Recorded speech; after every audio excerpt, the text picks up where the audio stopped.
Hi everybody, I'll just take 2 minutes, not 2 minutes, 2 seconds to make a mental picture. This is an awesome crowd, it's unbelievable. Thank you for being here. I'm very excited to be in front of you today. I would like to talk to you about a journey which has lasted about 1.5 years now. And we arrived today at the first milestone of this journey to this presentation, which is actually somehow a semi-official launch of a new product. So don't be afraid, I'm not gonna try to sell you anything. We're just going to talk about the journey, not that much about the product. So I'm going to talk about a possible future for user interfaces. Just a couple of words about myself. Definitely a dreamer, a daydreamer. And I really like to think that being a bit reckless at times allows you to go the extra step. I think probably a couple of people in the room are laughing inside, but it's quite essential. And this reckless capability has been maintained and nurtured by, of course, many experience in the past, but in this case, especially by 3 persons that I would like to mention. And you have Emil, a very good friend, colleague. I consider him as being one of my mentors when it comes about free thinking. Chris, we just met 1.5 years ago, more or less. Another guy who really enhanced my free thinking. And Gabi, the CEO of Zone, who supported all my craziness over the last years and who really made possible for this idea to develop and to eventually transform into a product. So, all this journey happens 1.5 years ago. It's basically a mixture between a couple of ideas that got into collision. At that time, I met Christy, and Christy was pretty much into autonomous and distributed systems. And like, we had an unbelievable talk. And I was really mesmerized by his ideas. At the same time, I was pretty much into chatbots, and we're trying to explore possibilities. And another topic that was on my plate during my R&D time at Evozone was user interfaces building, which is basically a bit of the topic that we have today. And the beauty of this story, I think, is that it started with what we called the Jobo project. Jobo project was a project in which the rule was, don't have any boundaries. Don't have any limits to how you would think about technology. And I think when I look for all these years that I passed into the IT industry, I always tried to make my development tools better, to be a better developer, to be a better communicator, to make projects better. And obviously this takes a lot of time, and you know that because there's so many libraries that you would like to control and to know. And somehow this proliferation of technology takes a lot of time from your thinking time and puts you into a very, very good executor time. But still, you don't have that much time to think. So when you start to use the technology very well, your mental patterns are shaped by the technology, and you start to think inside the boundaries of that technology. So we said for this role, for this Jobot project, let's think completely out of the box. And it was funny, Alex said I was the father of the community, so that doesn't make me feel very young right now. But I was very influenced by the Matrix movie, and for those of you who have seen it, there's a scene in which Neo stands in like a blank screen, and suddenly from far away, there are a lot of weapons that come quickly towards him, and then he's surrounded by like all these weapons, which somehow for me was this endless capabilities, endless tools. And I thought at the time that this is awesome. I so would like to be Neo, like have all these tools at my fingertips and being able to make whatever I want. So I was really impressed by that image, and it really stayed with me for many years. So the JobBot project is quite simple, in fact. So if we take away the technology and its boundaries, the idea was with Chris to make to simulate an experience in which I'm speaking with an agent, an artificial intelligent agent, and while I would talk to it or to him, he would build for me my product. So I would not only describe what I want to do. As soon as he would understand that I want to do, let's say, a website with toys for kids, he would start to ask me questions about what kind of toys, what age group do you have, how many products do you have. So he would start to incorporate all these steps that we do on a daily basis when we build projects with our customers. All this knowledge would be incorporated into that agent, and this agent would be capable of instantly, while having the discussion with me, voice-based, capable to build for me, by the end of this half-hour discussion, my product. So we started to just mock up all the screen and to see how this experience would work. And it was quite mesmerizing. So that was the really first part of this project.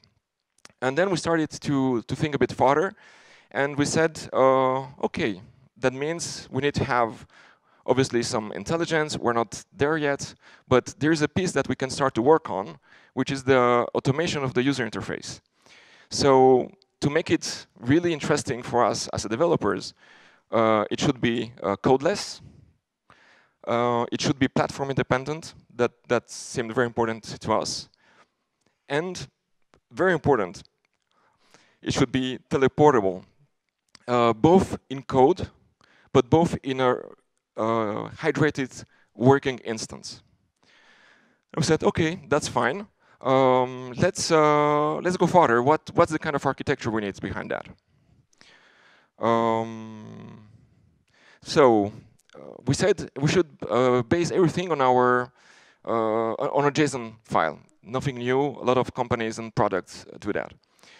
This file would be what we called a JSON intermediary representation that would hold all the information, the descriptive information about this UI.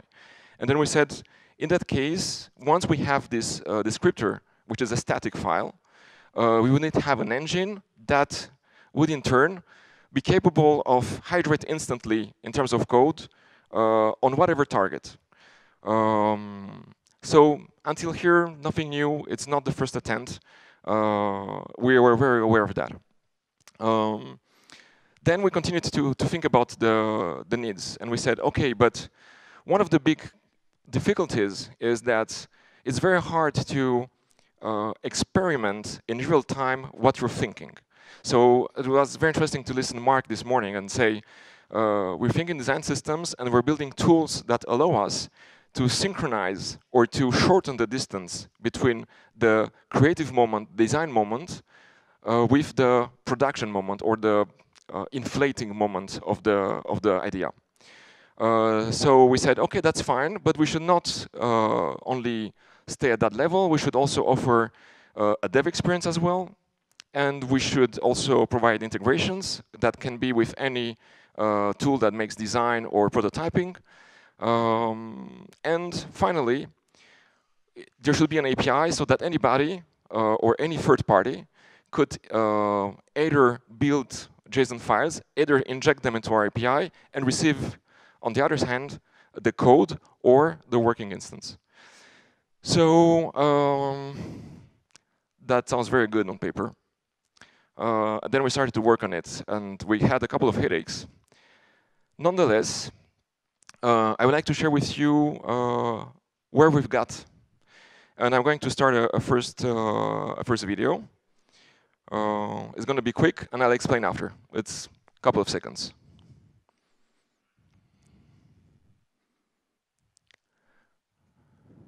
So I think probably some of you recognize the lower right window, especially if you're designers.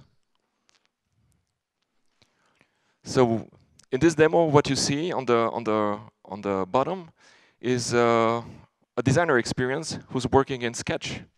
This is his tool. It is his universe. And I think he's not going to leave that universe very soon. So I completely agree with Mark on that part. We should get as close to the habits and the way of thinking of each persona. So by the end of this demo, basically, we've just built a little piece of the site, of the menu of the JSHeroes. So now, maybe to make it more clear, there in the right corner we have the browser, which is the hydrated instance of the representation. Then we have the code, which in this case I think is React. But there's a selector that you don't see, and you could switch to any of the other targets. Depends on your preferences. You have the JSON representation that we were talking previously, which is this descriptive file that will hold all this information, but without any logic. And finally, there is Sketch. So this was the first goal that we had in mind, is to make an instant bridge between Sketch and the browser and the code. So that's quite interesting, but the interesting part is that we are weeks away to have the experience the other way around. So if you are a coder and you will work in our playground, so this is a little demo of the playground, where two of our developers are rebuilding the front page of the JSHeroes in real time. I mean on the same file. So this is collaborative mode. If, for example, we would connect or we would be on the same project while the developer would be coding and making the changes in the playground here, the designer would be having his updates in Sketch, or as a matter of fact in mockups, or in Figma, or in whatever other tool that allows integrations. So the ideas that we were working on were to say, okay, there are some, how could I present that? Some steps that you have to go through in order to go from the design to the code. And it would be great to collapse them so that all these steps disappear and you don't do anymore anything that is not absolutely required as a designer or as a developer. We wanted to create this instant experience. There's a fun fact. We did this video a couple of times, and one was always quicker than Simpo. So sorry, Simpo. I know you're here and stuff, but one is the best. Okay. So that's fine. Somehow, from an R&D perspective, we were capable of reaching our target, initial target, which was to collapse these steps. And somehow, this is the reason I think teleport sounded great, to teleport the idea from one step to another in real time, or instantly if possible. And then we started to get into some more stuff. And we said, okay, that's fine, but I don't know if that's the same for you. I would suppose it is the case. According to our own experience and to a couple of interviews that we spent, most of the time that you are consuming during the day or during your coding or designing work is lost into pixel pushing, both on the side of the designer and the side of the developer. You are adjusting things, you are doing media queries, you are doing it better, you optimizing the pack, you have to take care of like the contrast. There's all these little things that you have to do that in fact bring no value to the creative process or to the business model or to the need of the customer, but who are in any case needed, and you have to do them. So as developers, we just do constantly the same thing because we're kind of lazy. We always build tools that makes things better for us. We don't want to do things twice if possible. When you do it twice, the first thing that comes into the mind of the developer, oh, can I make a tool that would solve this for me? So it's a bit of the same process, but maybe looked from a larger perspective, and this time through a group of people, not only inside one single population. So we started to think a bit more about how this would play out. And we said, okay, in fact, when you're building user interfaces, it's not just about the design and the implementation. In fact, the process is much, much more complex than that, because it's not the sum, it's the result of the multiplication of the interactions of at least 5 persons, or 5, let's say, personas.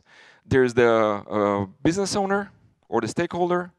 There's the designer who tries to give a shape to that idea. There's the content provider who will probably write text content that is suitable. There is the developer, obviously, and there is the marketeer. And all these guys, they start to discuss together, and they say, okay, this is the idea. Okay, I'll design it. I'll give it to the developer. The developer starts to come back to stakeholder, and then all the discussion starts to flow around. And finally, we arrive in a moment where it's clearly almost a stellar kind of discussion. And everybody has a piece of the information, and together, in a sometimes magmatic kind of process, they start to build the user interface. So we were trying to figure out what is the amount of decisions that this group needed to do. And so if you think about it, they're really an insane amount. I'm just going to show you a couple of them. This is from the UI perspective.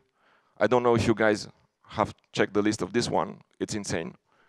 Then you have, obviously, all the multi-channel aspect of it. Yeah, SEO-friendly, obviously. The color palettes, you have to respect everything that can be, and more. And the semantic, and very soon, a new channel that you'll have to fulfill with some things that are going to be rather new in the way you approach things. So this is quite a complex process.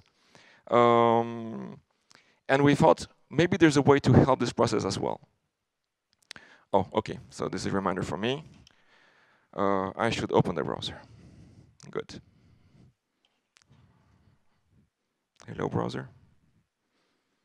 Good, okay. There we are. So let me share this with you. Okay, so we said, when you're thinking about that, in fact, there are not so many possibilities when you do interfaces. You never really write text that is rotated. You don't have blocks all over the place. There are no crazy things. In fact, there are just a couple of patterns that are widely used, and they're widely used because they're practical for the human to get in touch with that content. So we said we should use machine learning to try to figure out in which context the user is at this moment. So we build a little plugin that takes any website and does what we call automatic annotation for machine learning. So this is the, I think, wait, let me see for this one. Yeah, this is one. This is Reddit, okay? I'm going to show you GitHub, and I'm going to show you JSHeroes. There's not a doubt that there's not exactly the same pattern.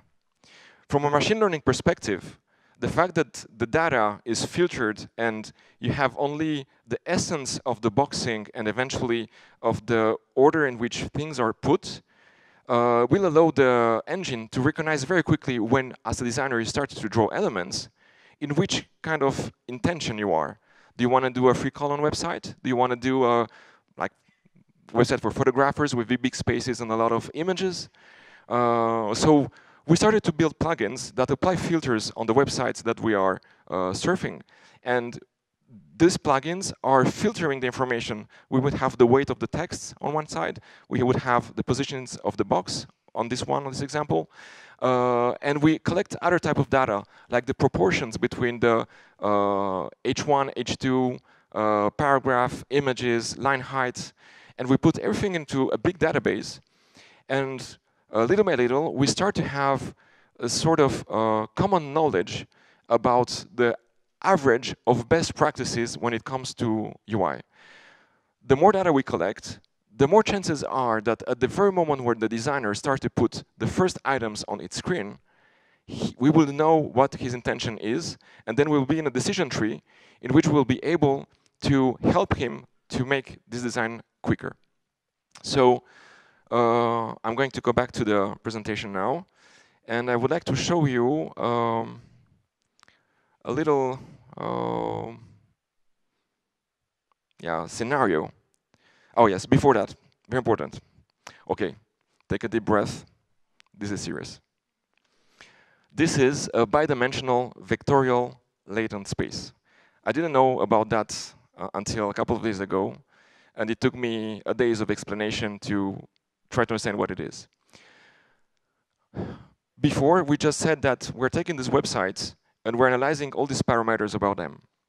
All these parameters cannot be represented into a two-dimensional space, right? Because there are multiple parameters. So somehow you have to have a formula that takes these parameters, collapses them. Let's say for the to make it easier to understand, let's say it is a hash of all these parameters, and this hash by another function is represented visually for us as humans in a two-dimensional space. So every single point that you would see on this picture represents the analysis of one of the websites that we are parsing. As you can see, there are some conglomerates of websites which I would like to translate by the idea that these websites seem to have similar patterns. So to make it simple, probably the central zone, which is the most lit, is probably the most common pattern of websites design from the data set that we've scanned. And the more isolated the point is, then that means it's probably a particular case. So this first phase of the machine learning work transforms the data, the visual data or the parameters that we put into the engine into a very concentrated representation. The nice part is that on the other hand of this work, there will be a generator. And the generator does an unbelievable thing.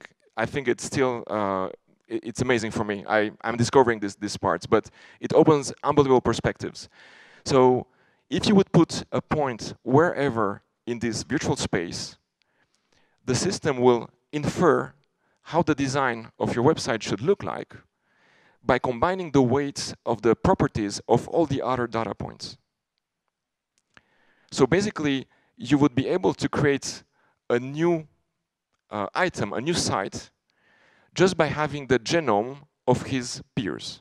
But it's never going to be the same. As soon as it's not a superposition, you're just saying, I want it to be different. And this difference is going to be a calculated weight between all the properties of all the sites that have been scanned by the system. There was I had to be concentrated for that. I'll let you recover. So now that I went a bit through the theory, let's see how this would translate into an experience. So I'm sorry, my design skills are really, really low. So please accept my apologies. So let's say somebody in JSHeroes wants to make the website. And they would say, okay, I want to make a text, I want to put an image, then I need to have a button, then this image is a logo, this is the call to action, I need to put another text. This is an interesting part. I put speakers, schedule, etc. And then I want a video. And let's say I want it to be full screen. Okay, so so far so good. But for a human, it's kind of easy to understand what these very abstract representations are, because we project on each of these items all our past experience to infer what this means, right? If you never have seen a website before, you would have no clue about what this would mean. But because we have seen so many websites, it means it's kind of obvious for us in our language, with our semantics, that this is the website. So what would happen is the following. The engine, given all the data that it has collected, would identify that on the top, there are 5 items that are more or less aligned. There are single words, and there is a very strong chance that the intention of these words were to be a menu. So it will, according to its data, it will replace items to the best possible options according to what it knows about your intention. And then it continues to scan the items. They're not really aligned, and he looks in its database or its memory or its experience, depending how you want to call it. And it will try to find the best distribution. So yes, it is subjective because the subjective part of the decision that the agent did is based on its training. That's right. So if you want to have other decisions, you need eventually more training. But we're going to come to this part too. Then we're going to some more advanced. For example, the engine would know that oftentimes the logo of the company, this is a semantic part, is always used as well as a button to go back on the homepage and would automatically infer that a small version of the logo should be up in the menu because that's what he has been trained for. So then he will compare that with everything he has, and he would hydrate the website with the styles, the images, the palettes, the spacing of the colors, the right contrast, everything that he knows from his past experience. So basically, with this machine learning and growing experience, this agent is going to be capable of making more and more informed decisions about your intention. So arguably, you will say, okay, but I don't agree with him, right? I want something a bit different. So as a designer, you would say, okay, I'm dragging an item from there, and I'm putting in the middle. Then he knows that this is a constraint of your desire, and he recalculates everything and all your design again in order to respect your desire, but to respect the best practices that he knows or he has observed about that desire. So this is quite powerful when you think about it, because if you're like me and you have spent the last 4 weeks doing a website of 5 pages, which I did, I forgot how complicated it is to look at all the little details.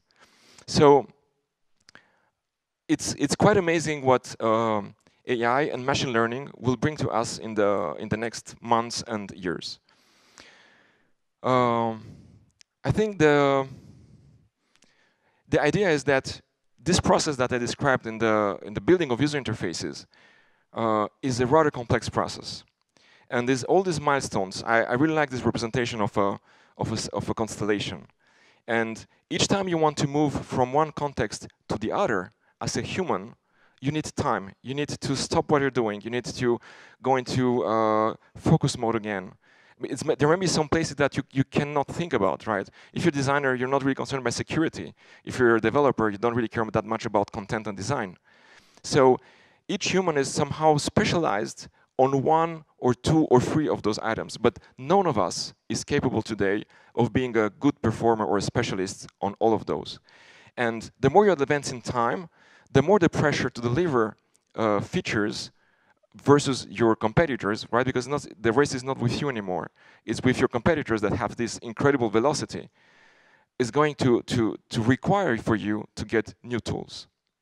So the idea that we wanted to achieve, and we are working hard towards it, is to step by step try to collapse all these difficulties or all this knowledge that eventually can be trained or pushed into an artificial intelligence in such a way that the time spent and the overall energy spent between your idea and its release and production diminishes or eventually completely collapses in the future.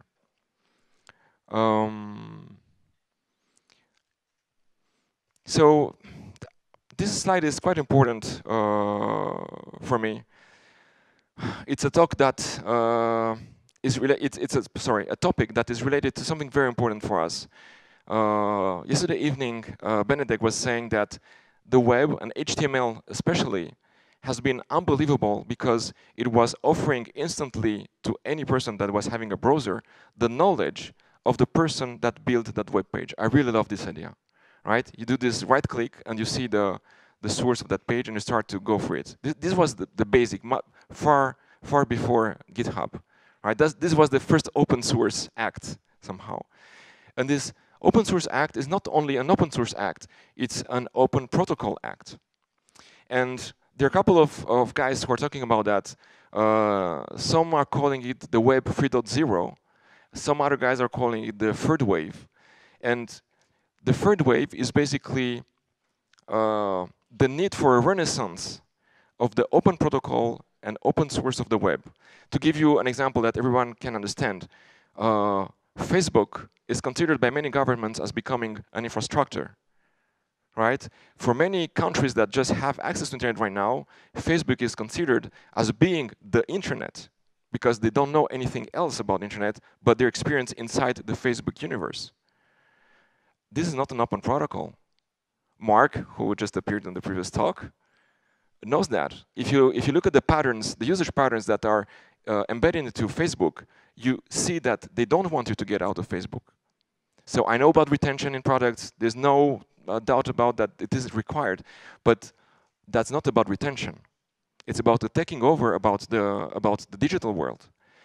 So somehow, if I'm looking at things today, React, Vue, Angular, all these frameworks, they're ways of doing the same thing, representing an interface. And they all have good things to propose, and they need to exist. But what if there would be a JSON format that is agnostic, that would describe every interface without any constraint about the code or the target in which this interface should live? So we really think that we're getting closer to the moment. We looked at the Sketch files. Sketch is really also an artifact that is unbelievably important for us because it's for the first time when a design system exposed its internals and made it open source. It's a proposal for a protocol, a design protocol, right? The file that Mark showed us this morning is a file that proposes a way to describe user interfaces without impacting or making any decision about how we developers would implement it.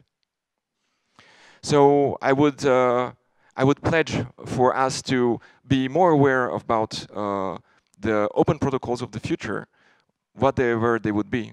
They could be for web, they could be for design representation, for code. But this is one of the dreams that we are having right now, is to work with other companies or other guys who are interested by this topic to build the basis of a new protocol that would define user interfaces in a world in which these user interfaces will be, in my opinion, quite sure being automated very, very soon. And I'll share this last thought with you.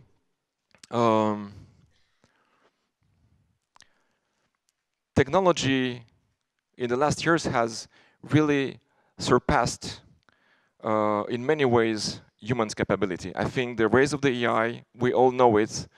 We maybe don't accept it, but somehow we are thinking about that, will surpass our capabilities. So it is very important for us to eventually determine what it would help us to do. And the way I'd like to look at things is to say that AI is going to be this mental exoskeleton that will allow us to focus on which problem we want to choose in the future, and not the details about how you would like to solve it. So yes, there will be engineers that will work on making the tools better. They will improve. They will think forward. They will do things that AI can do. Sorry, but overall, most of us humans in the years to come, in my opinion, again, will benefit of this mental exoskeleton, and they'll be very augmented in whatever their activities are.